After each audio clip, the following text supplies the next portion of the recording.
আমরা বর্তমানে আছি নোয়াখালী জেলার কোম্পানীগঞ্জ উপজেলাধীন মুসাপুর ইউনিয়নের মুসাপুর রেগুলেটরের ডাউন স্ট্রিমে। বর্তমানে ভাটা থাকায় মুসাপুর রেগুলেটরের ভিতর দিয়ে ব্যাপক পানি নিষ্কাশিত হচ্ছে। আমরা এখন আপনাদেরকে দেখাচ্ছি কীভাবে গেটের ভিতর দিয়ে পানি নিষ্কাশিত হচ্ছে। এখানে আপনারা দেখতে পাচ্ছেন মুসাপুর রেগুলেটরের 30টি গেটই বর্তমানে ওপেন আছে এবং ডাউন স্ট্রিমে ভাটা থাকায় ব্যাপক পানি নিষ্কাশিত হচ্ছে।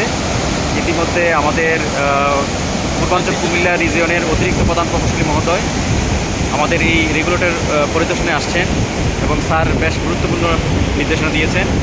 এখানে উজানে ব্যাপক পানির প্রেশার থাকায় আমাদের রেগুলেটর দিয়ে বর্তমানে অনেক পানি নিষ্কাশিত হচ্ছে এবং আশা করা যাচ্ছে এইভাবে যদি পানি নিষ্কাশিত হতে পারে এবং অতি দ্রুতই বন্যা পরিস্থিতির উন্নতি হবে।